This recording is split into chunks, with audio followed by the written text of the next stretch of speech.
everyone. Greetings to our session called Organizing for Success. I'm Barry. I'm one of the steering committee members. And this particular session links to two of our themes, which is ideas translating into reality and sustainable communities. And I have the pleasure of introducing you to Inga, who has been a pretty important influence in SPARC over the last little while. She's the founder and principal of Strategic Moves. She's designed and implemented research and strategies for organizations in private, non-profit, and public sectors, employing collaborative approaches that rally participants around common objectives. Her work experience is diverse and deep. A couple of examples: involved with the National Arts Centre, Klondike Institute of Art and Culture, Storytellers of Canada, Magnetic North Theatre Festival, and that's a very short list actually. So, she co-chairs the Digital Innovation Council for the Performing Arts, and she's been one of her really interesting projects was working across Canada to explore the value of presenting, a study of performing arts presentation in Canada, which we've all benefited from in one way or another. So, and she's got the Odd Award too. So, yeah. So anyways, it's great to have Inga here. So I'm sure there's good reasons why you came to this particular session, other than it's a pretty walk down here, or that we're in a tavern and it might be beer, or something. What I like to do with workshops is to make sure that they're workshops. So I have a few things I want to share with you. And I'm hoping that that part is sort of, interesting and perhaps a little different from the typical board governance thing, because those they're a dime a dozen, they're quite readily available. But I think there's some things that, I'm going to frame that a little bit differently, and I'm going to give you some very particular tools. But most of this, I really want to share stories. So if we can just go to the next slide, sir. Any of you ever been pitched like this to join a board? Yeah. Only to be asked to actually do all the fund development stuff, right? Which is, we know that arts needs money. Tina was quite, this morning in her introductions was quite clear on that.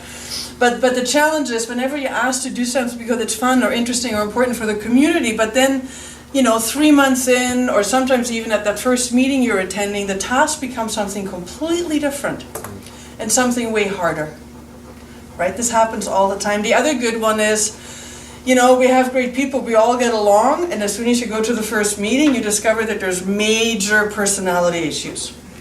Major. Happens all the time. You are not unique if you've been in this place. So that's the kind of stuff I'd like to talk a little bit about. But before we even get there, on the next slide, I think there is a question. This may be a very obvious question to you, but I'd like you to answer it for me. Why is it that so many arts organizations have a board of directors? Yeah?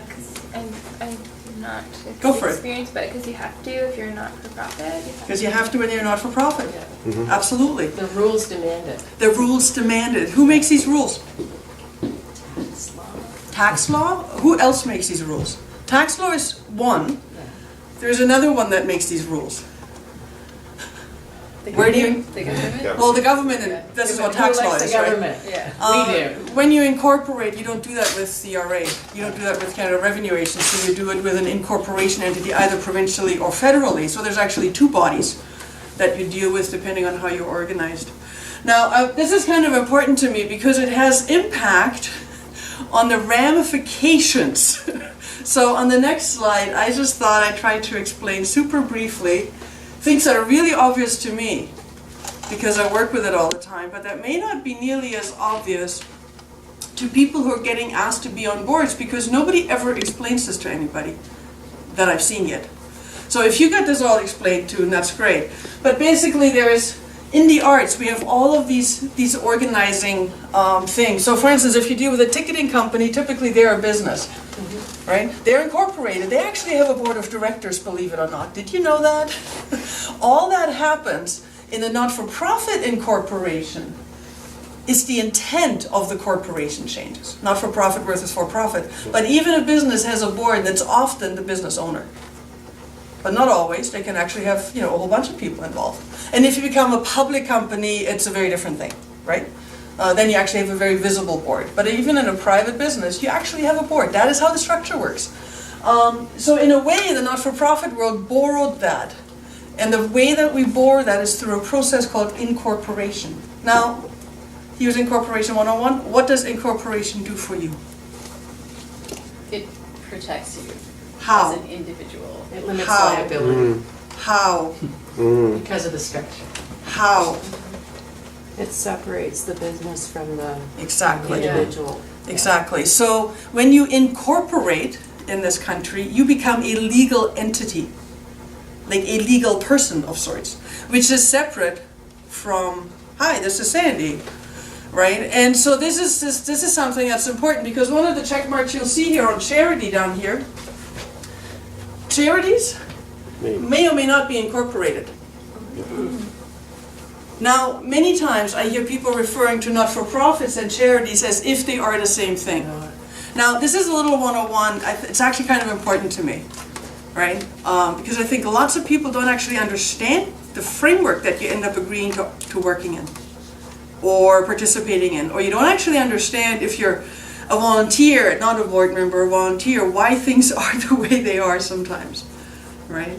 So I just wanted to spend a moment on this. So what happens is, how can a charity create itself if it's not incorporated? How do you do that? So a charity is CRA, right? That's Canada Revenue Agency. And you send papers to Canada Revenue Exist Agency. without being incorporated. Yes, as you a can. charity. Okay. And the mechanism we use for that is called a constitution. And you send your constitution and bylaws simply directly to CRA. That does not make you a legal entity separate from the people involved, which is why many charities, but not all, are incorporated.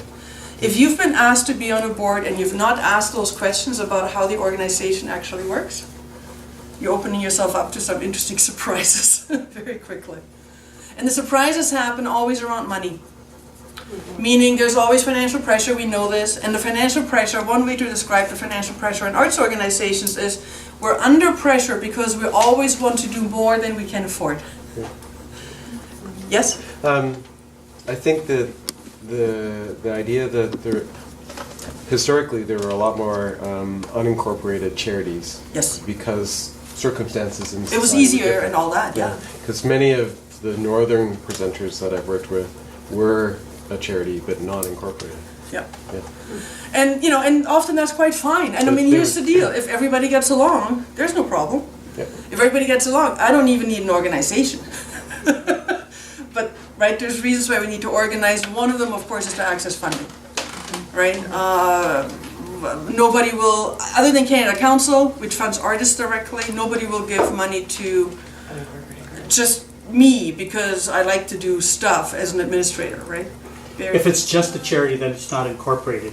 Are there issues with the funders in terms of No. approving that? No, not Well, typically, because If you're they registered don't. as a charity, that's enough. No, you can't apply to heritage if you're not incorporated, not for profit. And so there's two pieces that happen, right? So there is a not-for-profit incorporation that creates a separate legal entity from the people involved, and then there is a charitable status, which gives you what? The ability to write tax receipts. What or else? Donation. That's one. What So else? you can receive donations. Yes. You can issue receipts. Manage Yeah. endowment funds, to create endowment funds. Yeah. to- Endowment funds. Endowment funds typically require a foundation to be involved, as far as I can see. Is that true? Mhm.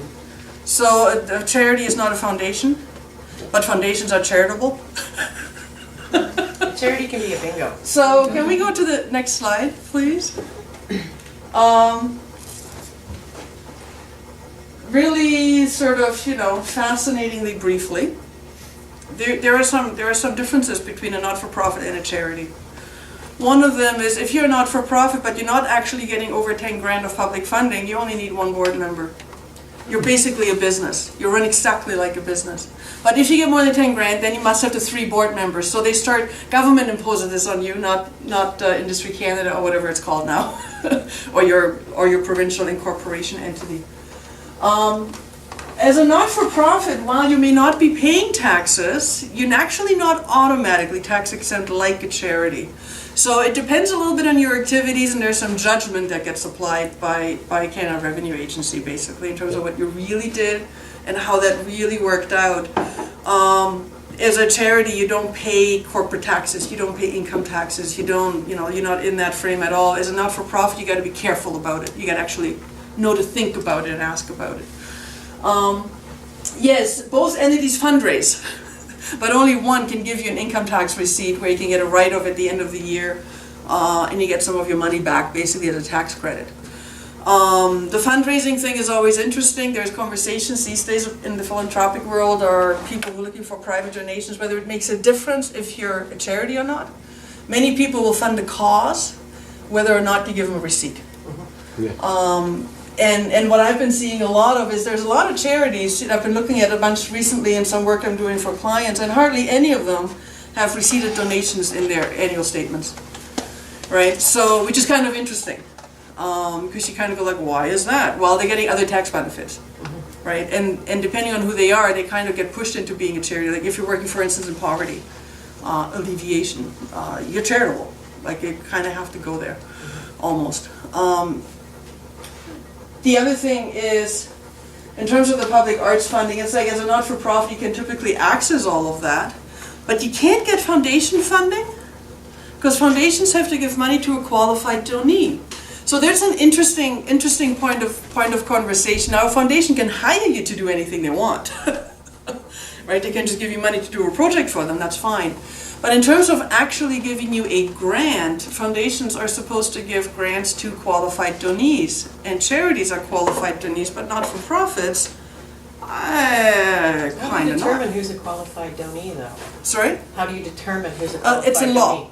Yeah, So but qualified donees I are understand the charities. phrase, but is that the only qualification? Yeah, totally. So qualified donees are things like universities, municipalities, Yeah. interestingly enough, are qualified donees, Yeah. and charities. Yeah. I mean, there might be a more comprehensive list, but it's basically a standing list. It never changes. And it has impact, therefore, in terms of how you organize and what you're looking at in terms of where your money's coming from, what that opens up or closes down, right? So I was kind of interested in that.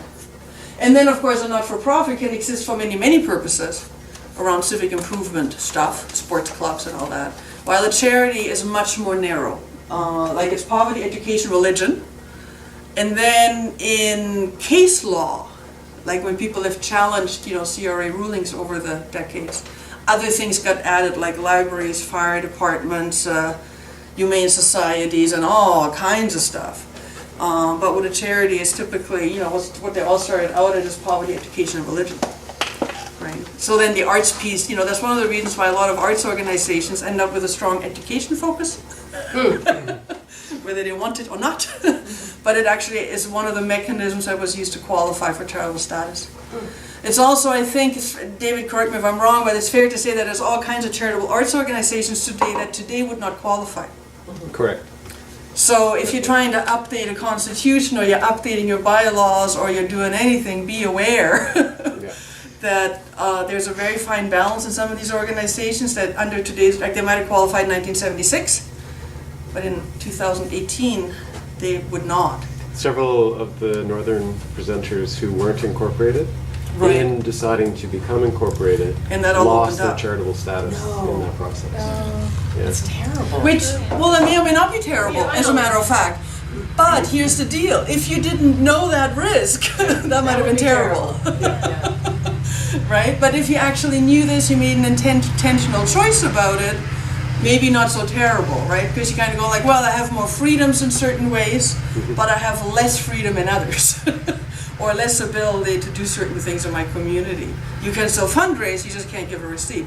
Is that truly horrible? Will that kill you? I have no idea, it depends on your We did a community. case study of one of them. It's been the change was actually to their benefit, Yeah. Yeah, happily. yeah, that's good. Yeah. But it's a real, Not-for-profit is not a charity, and it doesn't affect our fundraising at all. But those people care about the thing you do. or they see it as a good sponsorship opportunity, and they write it off in their marketing budget. Well, then sponsorship is a different thing, right? Exactly. So that's like you can. They don't think it is That can be a straight up advertising expense depending on how you do it. But it may not be. Businesses sometimes get confused on that too. Anyway, so I thought it would be a helpful thing to just kind of give you this sort of brief overview of the context in which we then talk about what happens on board of directors and what happens around leadership and community. Was this kind of interesting? Yes. Yes, definitely. Okay, good. We're on the right track. So on the last one, Yeah. I find If you want to go back just one so we can just the HST, GST, HST, yes? yeah, for a charity being able to, I don't think they remit 100% of the HST they collect. Do they collect it at all? They, yeah, if they are. And GST should not be collected by a charity. No, I don't think it is, Peter. If you're charitable, If you're not charitable, on you're... a donation, but as a business. Nope, you're not a No. business. Ticket price. You should not have a I think that's GST number. exempt. But as a not-for-profit, you have to pay that. So on a ticket price, ticket price is interesting because you're not selling the ticket yourself often, but a ticket supplier is. And there might be something in your chain that makes them charge GST, HST. But in terms of if you're a charity, you are literally tax exempt, literally. Wow. So if you as a charity are trying to collect HST, you have no way to remit that. Yeah. I would propose. Now, here's where I'm going to say talk to your accountant about it. Because I did not actually look at GST specifically or HST specifically. Sorry, I keep saying GST, I live in the north. It's okay. So be very careful there. So if I go through Ticket Pro, and they're the kind of company they are, whatever, they're going to charge me GST or HST, depending on where you are, when I get my ticket. Yeah. But they're not passing that on. They're the last stop, you know, like it's an input-output tax, right? So if they're the last or the first stop, for that matter, then they're the ones remitting it. They're not giving you that amount of money as a charity. No, yeah, and with A charity does not have a GST number. well, If a charity that's has a the GST point of number. question. Can a charity I have don't an think so. HST number? Okay. I don't think so, because you're not, so let me put it this way.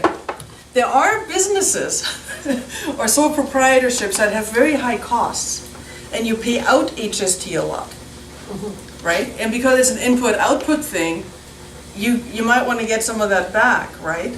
So if you don't collect HST, but you put out a lot, it might be beneficial to try to have one. At a certain point, there's a threshold and the government will $30,000. force you to do 30, yeah. 30,000. And But of for- income. for not A charity doesn't have for-profit, income. See, a charity does not have income in that sense. You Yeah. get grants and you get donations, that is not income, right? Yeah, I bring it up because Yeah, no, that's a good one, I like it. there are festivals, music festivals, who are charities and who have mentioned the benefit, and they collect HST. So we're not in this situation. But for them, being a charity and collecting and remitting HST, they don't have to submit the full 100%. They retain some of that. So it actually. Well, there's an can help. input-output tax, right? So Yeah. if your expenses are Or you submit and then get 100,000, remitted. if you, in all of your expenses and paying people and whatever, if you need, you're buying supplies, you're going to Staples, right? There's always HST. So it's an expense on your expense sheet. You can get that back, and it's basically input-output. So you collect nothing, you pay this much out, and the balance on that means you get money back from the government. Okay, but on So- revenue, where you're forced to charge HST, so Northern Lights Festival, Boreal, Yeah, no, Hillside, I these hear are you. specific examples. And Mhm. Hillside recently has become a charity, and they've cited this benefit that they didn't see coming, that on the HST they collect on their revenues, so if they're charging HST Yep. on their tickets, Uh-huh. they don't have to give back 100% of the HST. No, of course not, because you deduct all your expenses, all your HST that you've paid out. Beyond that, they're just giving back 40 Okay. to 60%. So the way HST works for all organizations, no matter who you are, if you're collecting it, because it's an input-output tax, right? It's supposed to be quite neutral. So you basically take the HST you've collected Yeah. and you deduct the HST you've paid out, Yeah, for sure. and that remaining part is what you remit, and that's it. I just bring it up Yeah. because it's something I've heard Yeah, yeah. recently, and being a not-for-profit, in thinking about charitable status, Right. that becomes interesting. I don't Because when think- you become a charity, you have increased administrative costs. So that can help Significant. offset some of those administrative costs for some organizations. I'm gonna look at that this Thank you. afternoon, Yeah, and I'm gonna see if I can get a definitive answer on this. I would be surprised if that's the benefit of being a charity. I think that's a benefit that every business reaps in terms of how that works. But I'll look it up, Yeah. and I'm intrigued with a charity wanting to charge HST for anything in terms of how the tax exemption work. But I can I'm not- absolutely see it yeah, because when exactly. your expenses are way, way higher than your earned income, right? This is where the benefit happens. Like I remember one of my major national clients in Ontario when HST came in. It's like sure, all of a sudden they had to pay 8% more in terms of what they had to collect from customers, but their earned revenue is like 20% of their overall, right? So 100% of their budget, but only 20% is earned revenue, meaning that their expenses, they always get money back. They get a check from the government. exactly. Yes, gotcha. Right, this is how this works, because their outputs are so much greater than their inputs, Yeah, right? And that had nothing to do with whether they're charitable or not. yeah. They have a totally separate status, as it were. Anyway, but that's an interesting point. And I'm gonna look up that question So in terms I of, need to. in terms of Time-consuming. how that works. No, that's fine. Okay. That's fine. I mean, we're talking about taxation, right? And so that's good. I appreciate you bringing that up. On the next slide, it really just tries to say, so there's two kinds of organizations apart from all that, right? There's those that are only volunteers. We have a lot of those in smaller places. And then there are those that also have staff. And has any of you worked in those scenarios? Volunteer only Yeah. as well as, and then there's a staff person. Did you find it to be different? Very. How so, Sandy? Well, I'm on a volunteer board currently, but I've also been a sole staffer. And Yes. not to be, okay, to be No, go blunt, for it. the staffer gets the shit jobs. That's what they're paid for. And you do all the things that the volunteers don't want to do. And as a volunteer board, that can be a hugely valuable thing. You have someone to take care of the day-to-day administration that it's hard to get volunteers to do. Yeah. But it doesn't mean you lose responsibility for fundraising. When I worked for Steer Park Festival, our board did the fundraising and they had a subcommittee that did all of that because it's that personal contact that you're going to need anyway. I prepared the proposals for them, for sure, but they Right. did the legwork. And just depending on the size of the organization, just because you have staff doesn't mean the board loses responsibility for the oversight or the direction. That's hugely important. What happens sometimes is organizations get to a size where there's a bit of a tension between the executive director who wants to keep things moving one way and a board that has a different vision. That's always a challenge. It's always fun. Yeah. Anybody? Yep. One thing I've observed, there's just such a wide range of power, if you like. Yeah. So I like whether power. The volunteer, if you have an executive director, Yeah. sometimes they're doing the administrative things, but other times they're providing true leadership. Yeah. But there's a whole continuum depending on the organization, the people involved. Yes, there is. Yeah. David, you had your. Well, in my experience, both my personal experience working in a number of not-for-profits and then in my role at Heritage, the transition, which often occurs for organizations where they bring in staff people, is fraught with challenges. Yeah. And it's primarily based on what are the responsibilities, what's the ongoing role of volunteers in the board, and that staff person has a tough time generally Yeah. managing the expectations, and it in so many instances leads to organizations sort of losing the plot. Where are they heading? Who's responsible for the fundraising, for example? Who does the grant writing?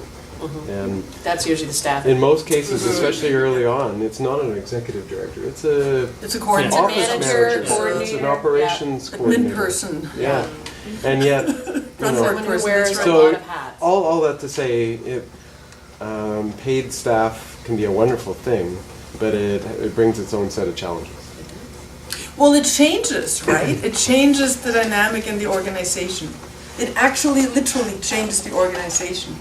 And if the motivation for a board is to make their lives easier, which it often is, I think, it's really practical, I mean, the SPARC board is, I don't know how many hours all these fine people have been spending in the last decade, but I know both David and I have been around this a lot, and some of you may have as well. It's like, those are full-time jobs.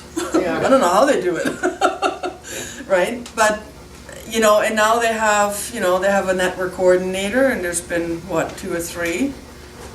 For 2, and then Michael filled in. Michael Yeah. filled in. For when you're during a sick leave, right? So there's been, you know, and it's a hard transition to make. And SPARC is still not an organization, right? Yeah. So, No? they're not. The very Yeah. last thing on my slide where I showed you these organizations Project was they're a under project another- of another organization. Yeah, they're- So they're still housed with the Halliburton Arts Council, Oh. which is the fiduciary oversight. yeah. And but SPARC itself is not an organization; it is a project of the Arts Council. But that is the number one question now, It will, that and we're it's should it facing stay in that terms way? of governance and sustainability, so Yeah. we have to tackle that one. yeah. And I remember the conversations very well back in 2014 that we had at the summit. Yeah. In Halliburton, where we did a whole bunch of work on that, completely separate from a symposium, right? We got back together, and the conversations were profound in terms of trying to understand how these different structures will affect you, and what is too expensive to start with and not practical versus, you know, down the road, you know, can you really maintain a bigger organization? And you've been practicing a lot, right? I mean, you do have a board, you do have a lot of skills, you have, in terms of the organization, right? So I'm not surprised you needing to So look if you at want to be part of that transition, Jim it. Join Blake. now. Jim Blake is facilitating a session later on in Is the it? conference, so Awesome. Okay. please help. And it would be a whole other session, but I have to give a shout out to Halliburton Arts Council, because you guys have become an instrument for other organizations as project makers to do incredible things. And that's one of the reasons we're bringing SPARC into my community, is to learn how that works, Yeah. because we have lots of separate incorporated institutions that don't talk to each other enough. Well, then you end up in this, you know, so Almond, right? Yeah. How many people live in Almond? We're a town of 4,500, the great How many boards do you need? Not as many as we have. Yeah, and, right, We've so got to because, have 8 or 10 boards. and then, you know, and then in the old days when anybody would have, you know, created an organization, I'm working with some organizations in the north right now, and I mean, like north of 60. And, Actual north, not near yeah, north. not near north, this is north, I This suppose. is near north. From Toronto. But one of the things that they're looking at their constitutions, right? And the first iteration of this one constitution called for 15 board members. Oh my God. 15 board members. You know why? So everybody could be on the board, because everybody wanted to be part at the beginning. So then the next iteration was, you know, 10 board members. How do you get quorum with 15? 10 to 15 board members, right? And then the next iteration, the one that they're at right now, is 7 board members. And I keep saying to them, you know, don't bring it down to 5, bring it down to 3. Yeah. Make it the legal minimum. Tell me that that's your floor, that's what the law demands, and then you can say up to 12, up to whatever, and then you define a quorum as 50% plus 1, and you're done. Not 4 people. But Right. Inga, unfortunately, funders bear a strong responsibility for Yes. these boards being massive. Yeah. Because the thinking was the more people involved, the greater the shared responsibility, and therefore the greater likelihood of an organization that can't be quote unquote hijacked Yes, by an individual and used for their purposes. totally. Totally That is true, overlooking the weakness that it creates in terms of what you're talking about. How do you, in a small community, draw a large number of people who are already very busy in their lives to commit to your organization, your cause? And you're not the only not-for-profit or charitable organization that needs a board. Yeah, and if you're good, everybody wants to. And if you're good, then just say no. Just say no, right? Become a consultant. I don't know, but just say no, because your life will be taken over by that. So I think, you know, and I think it's interesting, right? Because another issue is representation. Yeah. An organization, these organizations are supposed to be community-based. You're supposed to be of your community. Now, your community is defined by whatever your constituency is. Not all of Halliburton or all of Cobalt necessarily, but whatever your community is, right? So if you all of a sudden say, well, 3 is my minimum, it's like, well, you're not going to get, you know, male, female, LGBT, black, orange, indigenous. It's like, no, that's not going to happen. Like, there's all of a sudden a lot of disabled black lesbians on your board, right? Because you hit it all in one person. I say this as a lesbian. Not disabled. Clearly not black. But you know what I mean, right? So there's another challenge there, but here's the thing. Do you want to change your constitution every time just because people are burning out? No.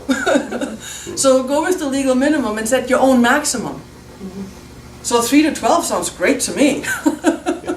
Right? And it actually makes you more sustainable, I would propose. Because you will have those up and downs in an organization where people are just like, they've seen each other for 10 years now. What is going on with Michael and Chris there? That was hilarious. Right? I mean, they've known each other for a long time. They're working together. They're volunteering. They're in the same community. You know each other really well. You get, there's banter. There is whatever, right? All of that is good and real, but it does create challenges. I'm not talking about these guys in particular. I have no idea. They're having fun. I think it's okay. No, I think it's okay too. But in terms of that, but that's the level of intimacy we end up with. Yeah. It's relationships, yeah. In the real profound relationships, right? So please. Just, I don't know if you're going to talk, you mentioned representation, we're talking about representation, but the other dimension to representation is who you've got on there and what they're representing, of course. Skills. I was involved with a board that was bringing together trail interests, and so the first round was, let's get a representative from each of the trail organizations that exist in the community and bring them together. Well, what you get is a whole bunch of people fighting for their own cause, right? Yeah. So then the shift is, let's bring people that have the broader community in mind rather than specific interests on the board. So. Right, and one of the things that reminds me of is that we are legally required as a board member to only act in the interest of who? Oh, that organization you're on the board of. There is no such concept as that kind of representation, right? Where you combine 5 organizations, you create a new organization with a board, and you have people from these legacy organizations that are still operating coming in, and some are representing that one? No, and you know why that doesn't work? Because you have fiduciary financial responsibility to the public. So where do I go if I want to know how a charity is doing? Where do I get my information if I want to know how a charity is doing financially? Where do you go to figure this out? I would Google You would Yeah. Google it? something. I've come across lists where they're rated with. Oh, you've come across the yeah, ratings? That's yeah. nice. We can go through the CRA too, Yeah. their financials. That is the place you go. Ah, okay. So every charitable organization has to issue an annual, what do we call that? Charitable return. So it's not called a tax return because you don't pay taxes. It's called a charitable return, and guess what? Every one of them is online. Yep. I have full visibility to what you're doing. If your organization had very little activity in a year, there will be a note that says, their return this year is $300 because there was very little activity because the executive director is sick. That'll actually say that. Right? It has a section for your normal programming and your new programming. So if you're starting new stuff, and that better be on mandate, right? Charitable mandate. Because one of the, if you're not for profit, you have a mandate too. But because you're not getting the sort of automatic tax benefits, if you did some stuff sort of off the side of your desk that wouldn't kill you as a charity, you can't really afford that. You can't do other bits. As chair, I sit on a bunch of boards. Yeah. So one of the boards that we sat on, we had refund our library. And we set aside money for 5 years to fund an expansion of a branch that we knew was coming, but we had to clear the not spending with the CRA. We had to Yes. say, Yes. we're not just parking this, we have a vision, and this is why we're doing this. Yes. And Because That's there's requirements to spend your money as a charity. it was a very new concept for me that you could sort of phone the CRA up and explain something and not to be terrified. That was really new. Yeah. It's amazing, eh? Because it wasn't my personal taxes, they were fine with it. Let's not go there, Sandy. That's like a whole other. So, they're very open to discussing these things and explaining it and walking you through, which Yeah. was, thanks David, you opened me to Yeah. that concept in the first place, that you could talk to funders as well. And that they were human beings and not terrifying monsters behind a desk, so. Right, no, Seriously. see? They're very nice people. Now, here's another thing that, that I think this is even true when you end up with 1 or 2 staff people. But part of what happens in terms of the governance side, you know, the tools and methods we use to be accountable, basically. Well, there's more complicated definitions, but that's what it comes down to. If you're volunteer only, the board is completely hands-on, right? You're running your programming. Programming is everything in these organizations. You're running the programming. As soon as you recruit your volunteers and you figure out how to support them, and you're totally doing all the money bits. And as soon as you have staff, things change. And sometimes they change in terms of, you know, the staff person will write the grants, but the board continues the fundraising. That's a nice scenario, as a matter of fact. One of the things that sometimes change is when you have an executive and artistic director. They said, you're not doing programming anymore. You now become ushers. Well, that's not nearly as fun, is it? As picking stuff, putting it on and all of that, right? So I see lots of tension around a board that was used to doing programming, all of a sudden having hired somebody who's good at it. If they're not good at it, there's no tension, right? There's lots of open blank space, the board will fill it, that's great. But if you actually hire an artistic director, that really changes, right? Lots and lots of tension in that.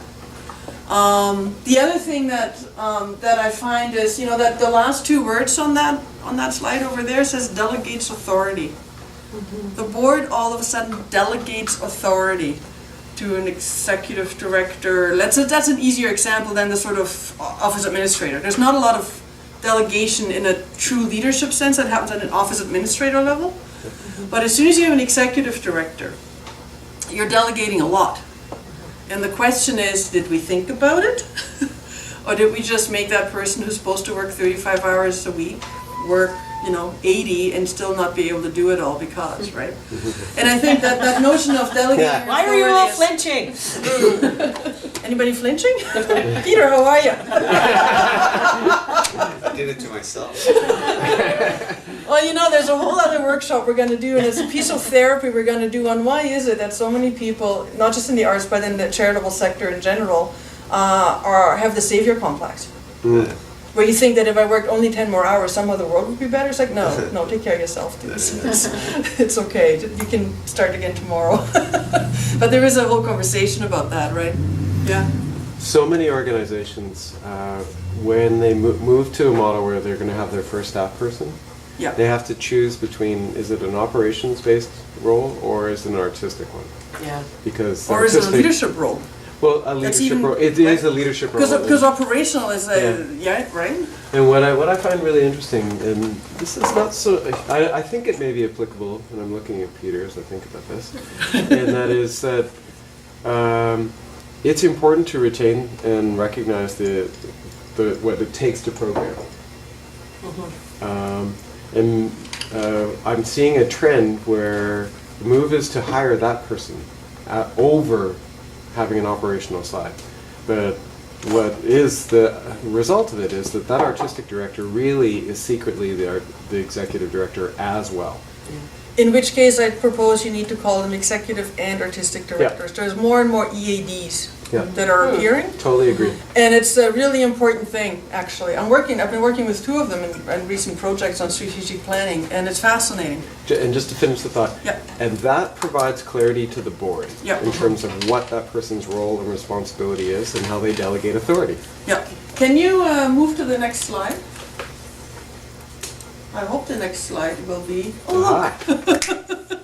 See? Now the colors aren't right, but that doesn't really matter. What color On should my they be? laptop, the colors are pleasing. Here,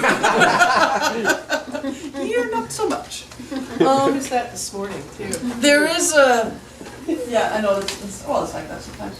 But I think there's a real sort of need to the board, no matter what you do, cannot let go of mandate or its fiduciary responsibility, period. That is the one thing you cannot delegate. You can delegate the operations of it, but not the responsibility or the accountability, because that is to CRA, right? And that's often an intricate dance with an executive director, right? In terms of who owns the budget. It's like, well, they can build it, they can pitch you, they can find all the money for it, and that's great. But at the end of the day, it's your charitable status not, and the executive director you just fire, that's fine if something went wrong, right? That's okay, over, done. But, you know, when the charity loses its status, or, you know, CRA starts to, you know, pay a lot of unpleasant attention to you because you're falling down on your fiduciary responsibilities, that is not pleasant. And very hard, right? So those are two things that a board actually can't let go. Now, if you're hiring somebody, what happens on human resources? That's an intricate dance. It's an intricate dance. So here is the ideal scenario, my ideal scenario. I've just worked with some organizations that have 2 staff people and they're both equal report to the board. And sometimes there's, you know, really interesting reasons for why that happened. And as long as they're best friends, that's awesome. They often end up not being best friends. Yep. And you need, so what happens for a board there is, you know, it's gaming, right? Sandy says blah blah, Peter says blah blah, the board says I don't know what's true, so you guys work it out. And meanwhile, how's the organization really doing? Right? Or the board says, actually I like Peter better. He's better. How are you going to feel about that now? Right? And so it's a very difficult scenario. My view is that if you hire a person, that is one person who reports to the board, who then in turn hires everybody else. Yeah. And is responsible for their performance within your overall plans, right? It's surprising how much murkiness we end up with instead of that, right? So that's the other thing I would say that the board can't let go, is that one person who reports to a board. But don't set yourself up for this nightmare. Like the example out of Nova Scotia, you know, they ended up the artistic director, super strong artistic director. The GM became GM after her husband was no longer artistic director. Oh. So you may know the scenario. We went through a strategic planning exercise. HR was not even on the radar when they hired me. It was the #1 biggest issue. This happens quite a lot in my work, where, you know, people say, well, we want to really fix this thing over here. It's all about, you know, growing our audiences, and we're doing really well and we want to do more of that. But really what it came down to is we have a major problem, and it's HR. So the board decided in their wisdom, against the wishes of a GM, to have the artistic director become the executive and artistic director and be the sole report. And within a day she quit. Now that's the good news for the board. They have a fresh start. She could have stayed. Yeah. It's not, they couldn't have hired her and get away with it, right? Yep. So she quit, which was the great news for the board. But the turmoil that you know, sort of whole scenario, you know, generated for years was significant. And they operated really, really exceedingly well in the market regardless. So it didn't look like they were having these kind of problems. But when you know, when you sat in the room with these 2 people, it was like, whoa, I'm not doing strat planning, I'm doing therapy. And that's appropriate, that's fine, we gotta help people figure stuff out, right? But just to be aware that there's some significant considerations there in terms of how power works and influence works. Another board I recently have been working with, they also have a 2-headed organization. They have 2 staff and it's 2-headed. So both report to the board. And in the strat planning session, one of the board members says, oh, I actually don't care which one of them would be the leader. So one of them is, you know, dealing with the administration, operations and all of this, and the other one is the artistic leader. Now, what's your view on that?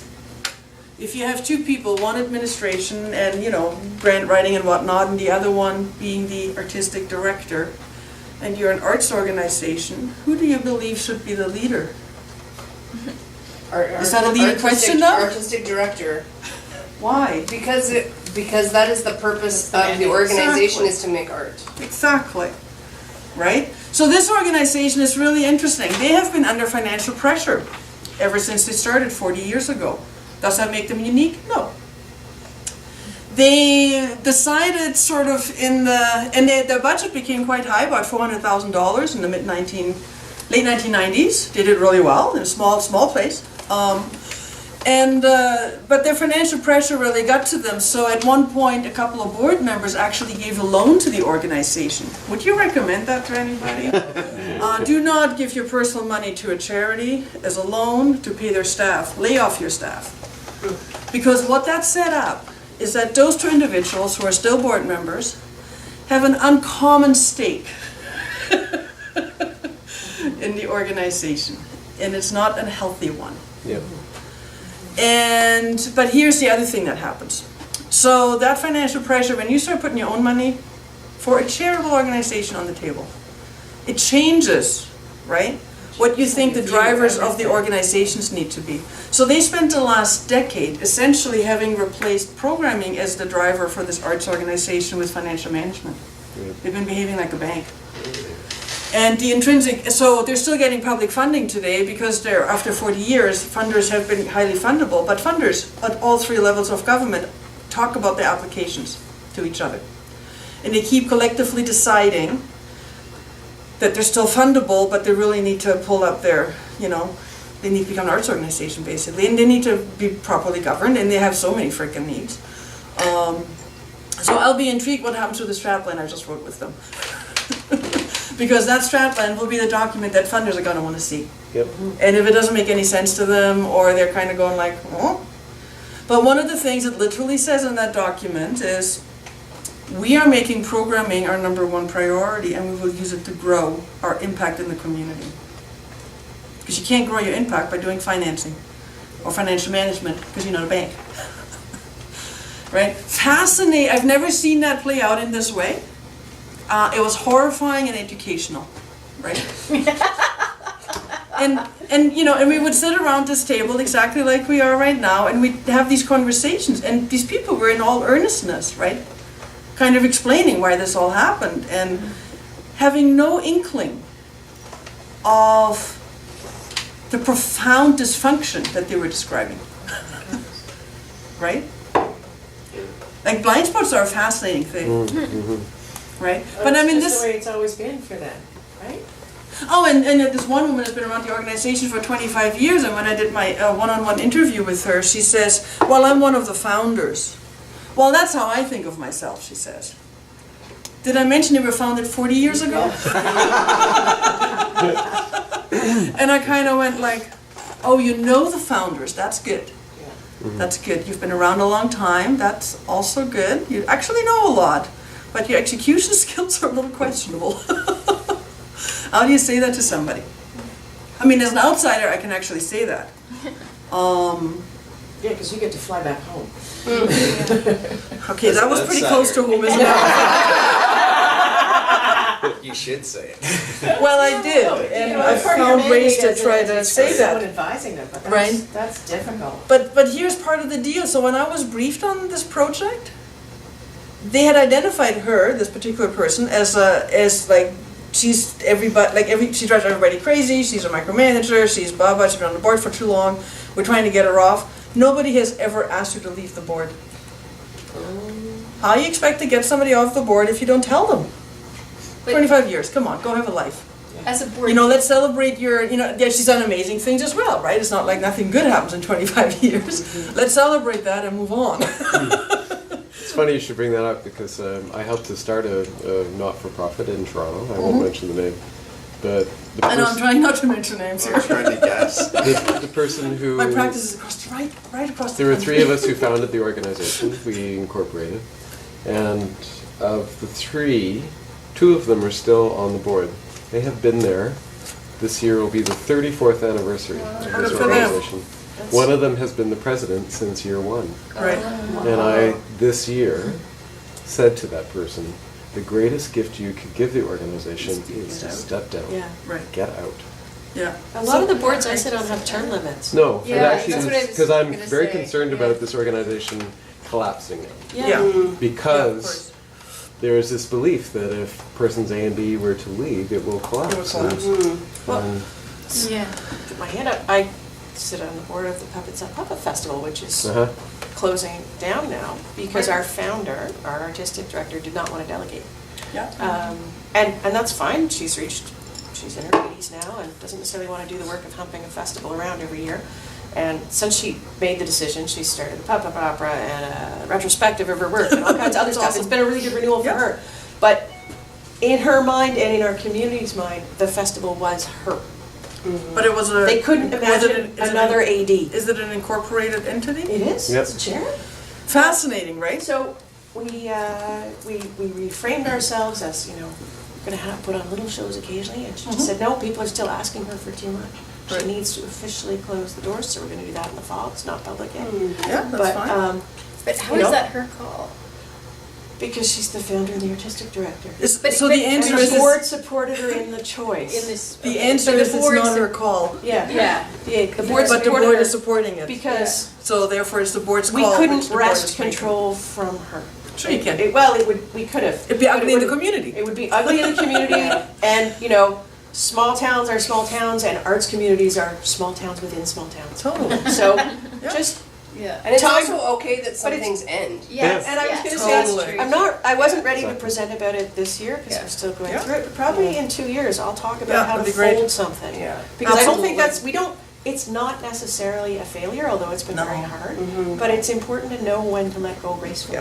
Yeah. And Yeah. as people who are always putting our hands up in our communities, we don't always know how to do that, Yep. or how to walk away gently and let it go on without us, you know? The French accent. Just see Yeah, I mean, it's not exactly today's topic, but I think it's a really important one, you know, like there's a conference I go to, the Creative City Network has an annual conference, a summit that they do. And it's the only conference where, this is about drawing back the curtain of what really happens in these, you know, in like 30-minute presentations of what really happened in a project or an initiative. And it includes the ugly stuff. Yeah. And we're very reticent to talk about ugly. But it's so instructive. And one of the things it does for us, it takes care of a chunk of isolation we all feel around if something needs to end. We don't feel very good. We don't know how to do that. Other cultures know how to do that real well. This culture, and the mainstream Canadian scenario, has no clue how to do that, I would propose. I've asked the folks who planned the Folk Music Ontario conference, which happens each fall. It's a big gathering. Yeah. To have a workshop or a discussion specifically about the collapse of Shelter Valley. I think that's Because really it's- important, because It's there's. very, I think at this point in time, it would be a really illustrative kind of conversation to have. Magnetic North would be too. Wherever they're ending up, but I know plenty about that Oh, story. and Canada Dance Festival. Yeah, the dance festival is still around and doing something, but yeah, there's like a number Don't of get these, your office at the NAC. a That's number the rule of there. these ideas have been struggling, and there's reasons for that. You know, we should learn from that. But people are very reticent to talk about it. Invariably, it involves HR issues. Yeah. Always does, because as soon as you have staff, like there's HR issues and you have a legal Yeah. requirement and blah, blah, blah, right? So, And that is actually what killed us as a festival too. yeah. What's on my next slide, Barry? I don't know. I don't know either, but, oh yeah, that was just a rhetorical question. Back to that bait and switch, right? In terms of what kind of board do you actually want to be on versus, you know, that's quite separate from what you were promised in the recruitment versus what really happens. Can you describe what a governance board means? Yeah, well, the governance board is the kind of board that governs. You know, it's the nose in, hands off. You know, you provide oversight and strategic direction, and that, by the way, is a board responsibility, not a staff thing, even though depending on your organization, you might have a lot of staff. In some places, the staff can advise. They can drive it and Should whatever, still come. but all to say, a governance board basically is if you have a strat plan, like you have a mandate, you have a strat plan. And you can, you know, benchmark whether you're succeeding towards your strat plan or not, that's governance. You make sure that you have all the HR and financial policies in place, and you enforce them. So is it one of those two things? Those are the only two options? You are a fundraising board or you're a governance board? No, but these are the options that you often, or your working board. Right, a working board is like that's typically like the folks who are still doing the program, Yeah. right? And they work out quite differently if you have volunteers or no volunteers on the working board. Like if there's paid staff in your organization, you need to really think about that. But other than that, you know, the big needs in an organization are always about money. And it always comes down to fundraising. You know, all your staff people will be quite happy to write grant proposals. That's part and parcel of, you know, what people know to do. But having to knock on doors, recruit corporate sponsors, soliciting for private donations, most of us hate asking. So when you end up in that scenario on a board, the other thing is there are fundraising boards in this world. Who sits on them? On the successful ones, typically, who sits on them? Big honchos. Rich people. Thank you. Thank you. Exactly, right? So if you're not one of those, and then people trying to create especially this happens anywhere, no matter size communities, but this happens in small places too, where all of a sudden you're supposed to be, like, you came on for a bunch of, benign reasons, maybe some skills you had, interest you have in making your community a better place to live. Simple, right? And instead, you're all of a sudden, they ask you, here's my favorite one. A board to quit almost instantly is a board that asks you to give them money. If it's mandatory to make a $100 donation, I would be out of there, personally. This is not what a board responsibility is. It's how board behavior evolves. I think it requires thought. Because here's what happens, right? At a board meeting, you get asked, to everybody make, it doesn't matter, $5, right? It's not about the amount, it's about the ask. Yeah. And what happens is 5 people open their wallets and the 6th person doesn't. And the judgment that comes with the 6th person who doesn't is tremendous. You don't know their situation. You have no idea what they're dealing with. No idea. They're giving their time, man. But is it fair to say, because in the 10 years I've worked for Heritage, the trend is towards that expectation? The trend is towards expectation, and my perspective is to the detriment of the organization. Right. That $100 you're going to get out of a board member, even if it's $1,000, your budget is what? $300,000? Yeah, it's nothing. It really is. And really, you're going to pay people to be on the... You're going to pay to join my board. That is so nice of you. That's what that mechanism becomes. Yeah. And then next year, are you going to double it?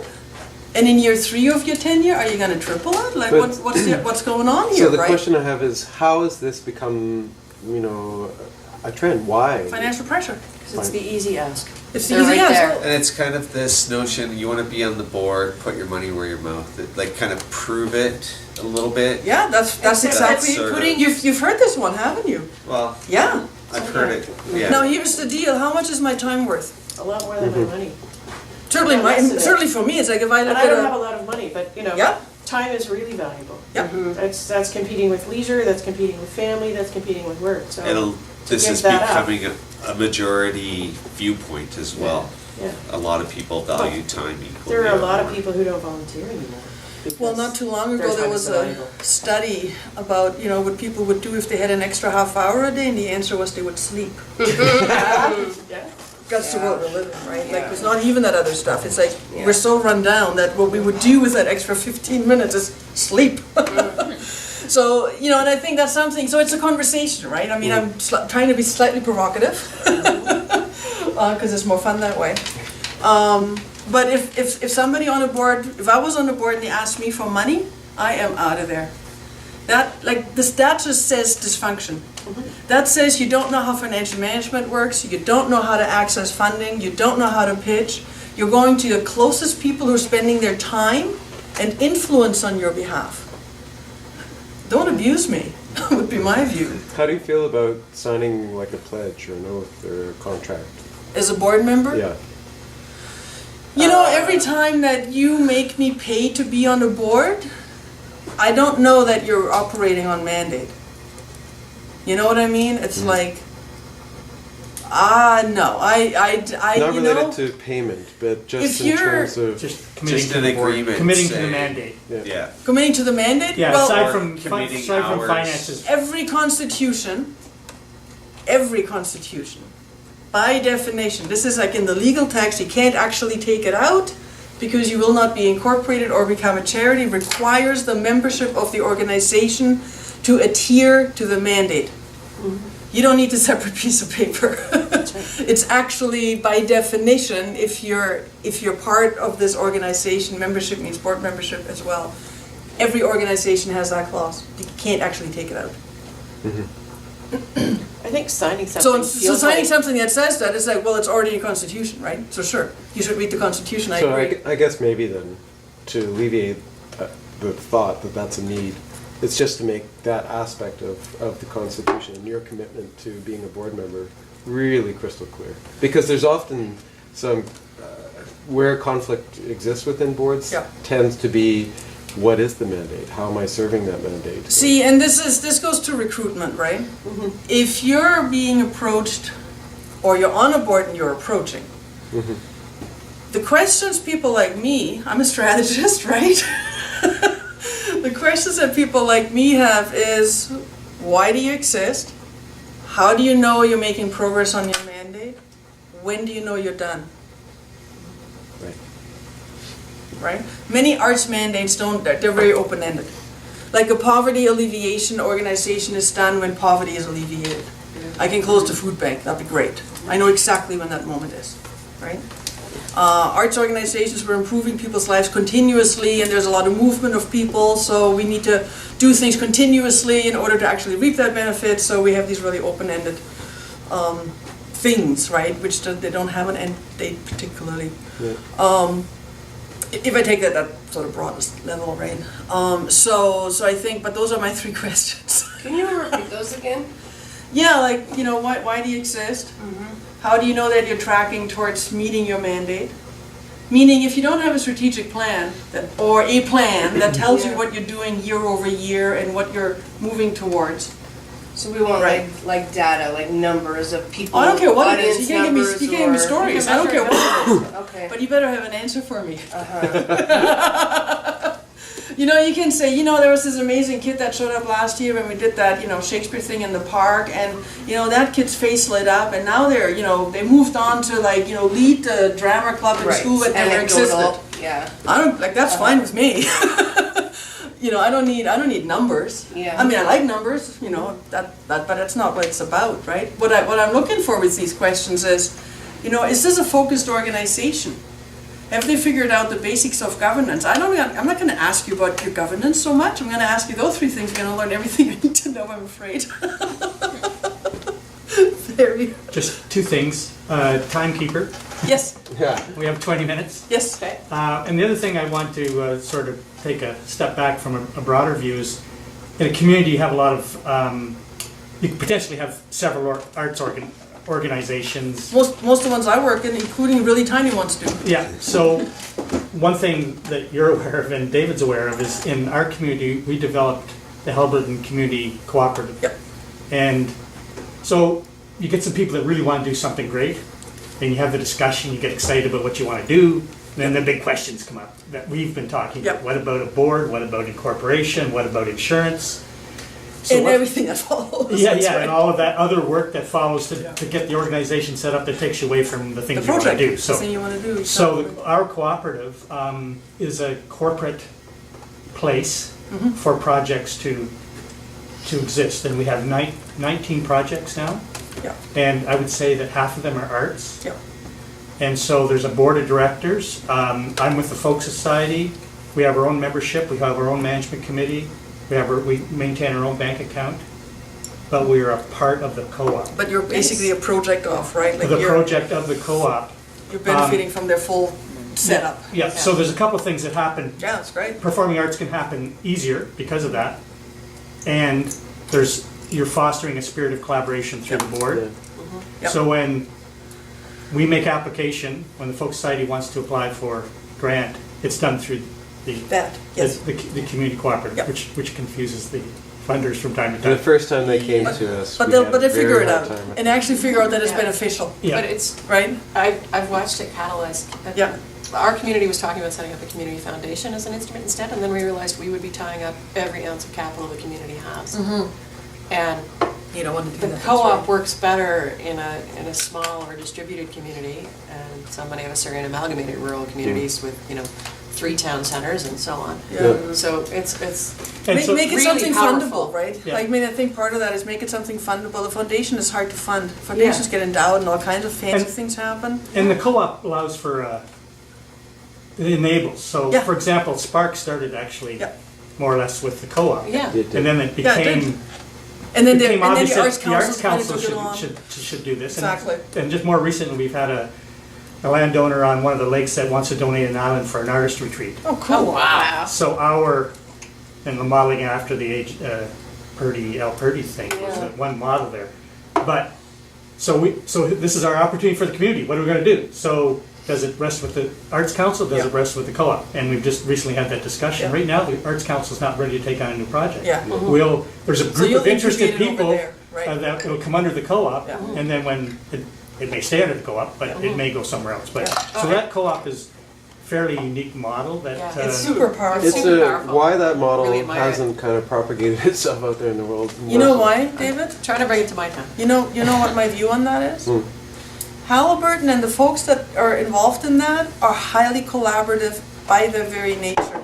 Yeah. In more than one sector, I have an experiential tourism company, and we have something called Adventure Halliburton. Right. 15 competitors that come together. Yep. There are actually no governance.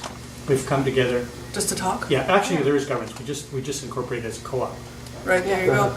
But again, I you're think doing the co-op that's- model. So I think that's actually the whole, can you give me the next slide? I want to see what's on my next slide. Because it might be magic.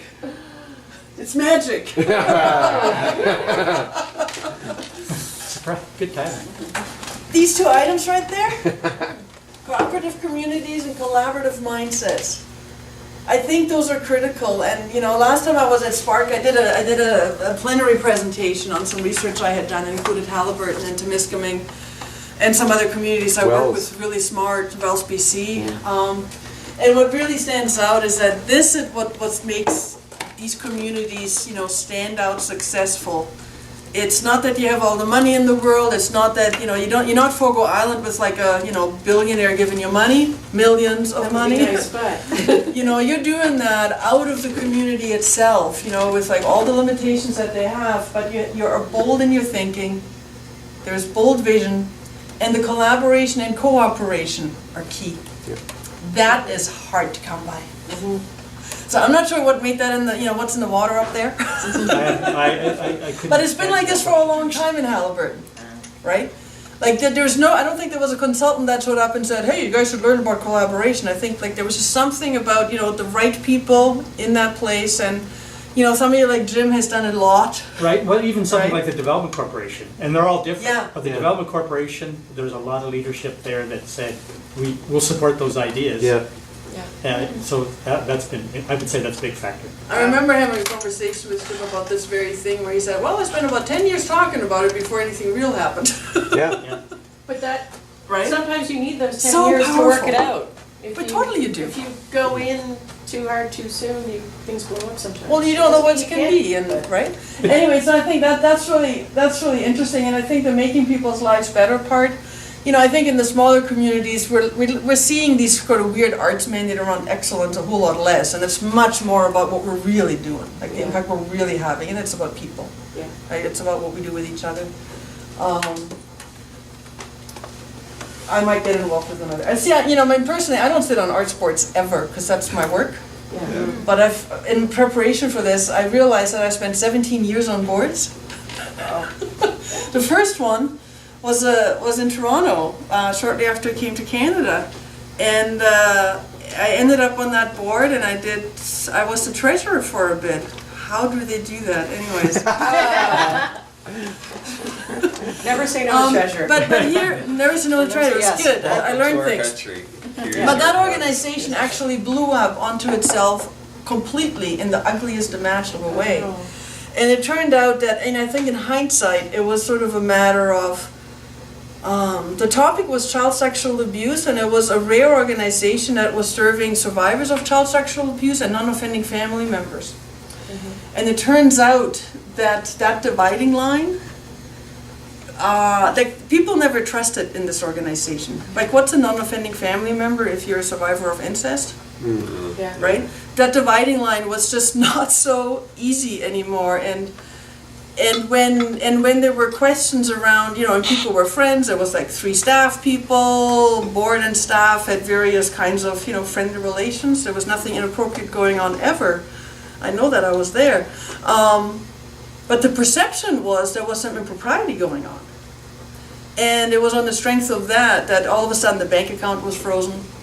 Like there were 2 factions on the board, the survivors faction and the non-offending families faction. it was, and in hindsight, I'm going like, well, I mean, that organization shouldn't have existed, it's true, like, you cannot reconcile these two things. Two pieces. It was aspirational. But by actually bringing that, and it's just imploded, and it doesn't exist today, and it was all before the internet, so you can't even read about it. Thank God. I just have I'm having a dilemma here because Yeah. in terms of a collaborative community, it's all about relationships. Oh, always. But then there's been a number of references to friends and running into trouble with friends and board governance and all that sort We're of gonna stuff. be in small places, you're gonna be on boards with friends, and you're gonna have staff people who are friends. Yeah, but there's kind of the, well, I agree, but it's Right. just that in some ways, being friends is a bad thing. In other ways, it's what builds the community, right? So I've I'm made having a friends little through boards difficult- too. You know, can we go to the next slide for a second? Sure. Oh, I wonder what's on there. I wonder what's on there. I'm not planting. I'm Thank not you, planting. Barry. My headline is really just a tongue-in-cheek thing. Yes. But I think, there are some issues, and when we're friends and close to people, we actually risk more than if it's just, hey, Sandy, when we kind of know each other, but like not really, and I have nothing at stake, and you're not my regular Saturday night dinner partner or whatever, right? Yeah. Where our kids aren't growing up together, like I don't like whatever, it's like none of that's happening, right? But I think that there are some things that are true, and they only get harder the closer we are. And the longer we work together sometimes as well, but not necessarily. And that's the Census hard. It really is. Conflict is even harder. So my example from Nova Scotia, one of these staff people kept saying, we have all this conflict. What was really going on is that he was conflicted. He hadn't told anybody about how he was feeling in years.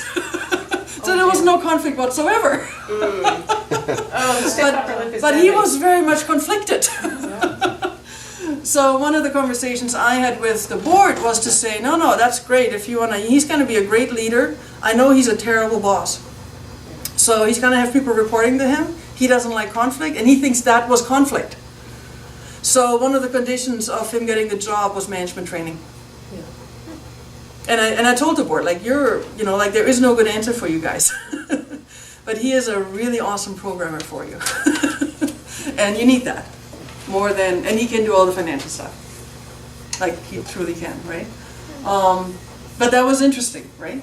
Now, the other thing is yay-sayers, people who say yes to everything because, right, the Census hard. But also people who are always the devil's advocate. Are they really helpful? They're exhausting. Are they really helpful? Well, that's why I was. So I think you need to be, we want a We all work with one of variety. those guys, right? We want a variety of perspectives and experiences and thinking at a board table and including your staff, right? But if somebody is always that person, especially if you're kind of going like, and what are they contributing? Yes. Yeah, we have one of Because those if it's guys on somebody- our board, but he somehow manages to go out and be nice in the community, and he's the best sponsorship guy we've ever had. Okay, so that's not So bad, right there, And right? he's taught me a lot about how to communicate with someone who's like that. And one of the things I haven't come to is the wisdom of the board. Like, I'm the AD for an organization, and I always want to charge ahead. And sometimes they rein me in. Right. And they say, whoa, we volunteer for 4 shows a year, baby. You don't get to plan a whole summer festival with leftovers. I'm like, okay. But it's they tell me what their limits are, and that is so valuable. Totally. Because That's great. I've learned a lot, and I've learned to listen, and I've learned to consult more with them. And that has diffused a lot of that. Yeah. Totally. Because, it's about relationships and communications, right? Can we go to the next slide? Sure can. Wonder what's on it. Yeah. I don't have a printout, right? So I'm kind of going like, I know that's okay. And I'll share them with you. Leadership and values. Yeah. That's something to always watch for, right? And it's staff and board and volunteers. Your ushers are really important if you're in a performing arts venue. And boy, oh boy, have I seen some horrible ushers that turn people off, right? Mm-hmm. They need feedback. As much as a staff person, as much as anybody, right? There is this idea that leadership has to come from the top. That is really traditional, but I think, as we're become more sophisticated, we understand that, driving from the back of the bus is pretty cool too, and sometimes way more effective.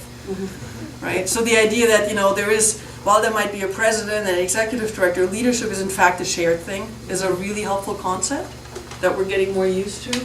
People do have skills and expertise, and please make sure that you know what it is. Use it, right? One of the reasons why I don't want to be on arts boards is because they always want me for marketing. It's like, no, you pay me for that. Like, I've seen, chartered accountants who will be happy to sit on a board, but you can't get them as your treasurer, right? And that's actually smart. Like, don't make people do what they do for a living for free for you. That's not actually such a great idea. There'll be a lot of resentment. Values? I mean, I put 4 down, but you choose, right? But whatever they are, all I know is you got to agree, right? And that's a conversation you should be having. Like, what is our standard of behavior with each other in the community? And I think that my next slide is really fun, and I really want to show it to you. Oh, we talked about that already. You can go right through that. That's not so fun. Yeah. Here is what I've been using recently. This is like I thought this is like a gold mine of really awesome. One of the, you said listen, right?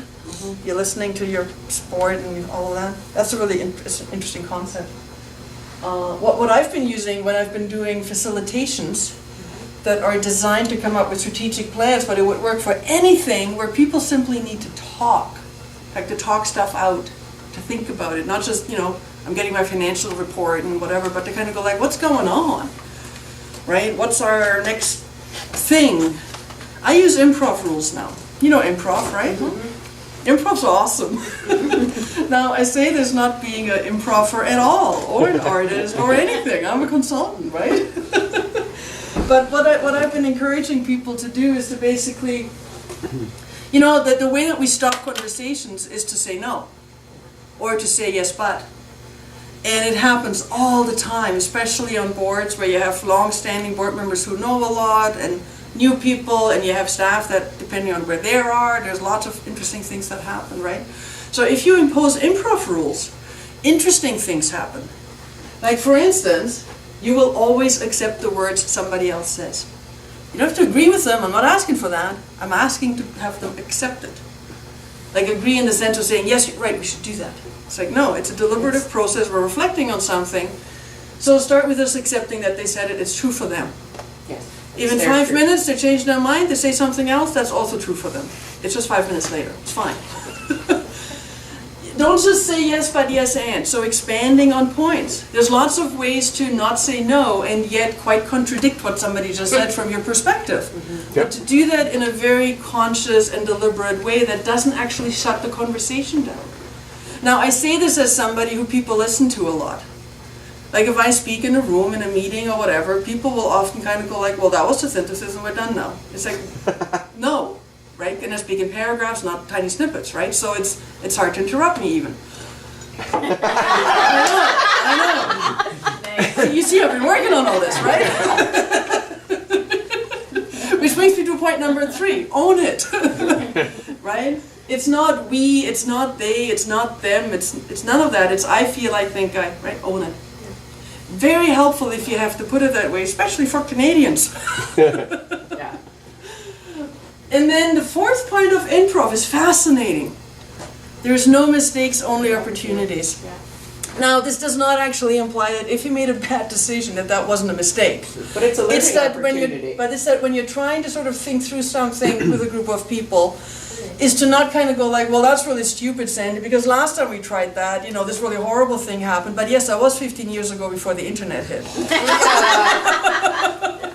Right? It's like, well, the world around us has changed. Maybe that basic idea, right? Maybe there's something that can happen that's different, and maybe our execution actually stuck in the idea was really great. Right? But that idea of, if there's only opportunities in a reflective mode, that changes how you communicate, man. I have a 5th improv rule. Yeah, go for it. Whenever the word why comes up, switch it to how. Because why is takes very you to the past. confrontational, eh? Yeah. It's about justifications, reasoning, all that kind of stuff. How is about an exploration of, well, how do we get here? How are we going to change this? How do we want to address this? And it's about action. It's about involvement and engagement. I find that really helpful. Yeah, that's It's great. challenging too. We are so set up to do the why first. Oh, yeah. Well, then, and, you know, it's funny, like in the nonprofit arts organization, the why is your mandate. Yeah. And then the only question is, how does this idea deliver better on that mandate, or more efficiently, or cheaper, or faster than that other thing we're Or considering? more fun. Or more fun, whatever, Yeah. whatever criteria, right? Yeah. Totally. Can I loop back to the making statement? Yeah. My kids have taught us a lot about this. Because as parents, we tend to say things like, we should go for ice cream. And the kids come back with, come on, but Dad, you want ice cream. You want ice Just cream. say you want, just say you want ice cream and we'll go with you. But you gotta admit you want ice cream. Or you want to watch this bad movie, or whatever it is. You know, it's just say what you want. Don't make it about us. That's right. You know? Own it. And right? this has happened in the last couple of years as I've had articulate teens. And it's been so instructive, Yeah. and we take it through everything now. It's Yeah. like, just say what you want. You know, like I have friends who are just to try to make a dinner date and figure out what restaurant to go to in Toronto. Toronto has a lot of restaurants. That's like a half-a-day conversation. Oh yeah. Whatever you want is fine. But here's what I've learned about that. So one of them is the kind of extrovert where if she doesn't say everything that comes to mind, she can't make a decision. I don't work that way. So all I need to do is not engage. It's like I can just have my coffee and she can talk. It's fine. Right? And then at the end of that, we're gonna go and have like a really nice meal. And it's great too But because if I engage, it's like, oh my god, I'm gonna go. Former friend, right there. The timekeeper riders. Yes. Well, that was my last slide. That was worth showing you. So there we go. Yeah. That was really Thank fun. you. Thank you so much for. So we can get a spending copy this- of the, Oh yeah, that'd no, be for amazing. sure. Well, I'll make it available through. I mean, how do I do this? I'll make Send it it to available to the SPARC to Felicity, of course. Yeah, there'll be some. And then you'll have some way to distribute. Right? Yeah. Great. Yeah. Perfect. Well, thank you so much for your time. Thank you. Thank you.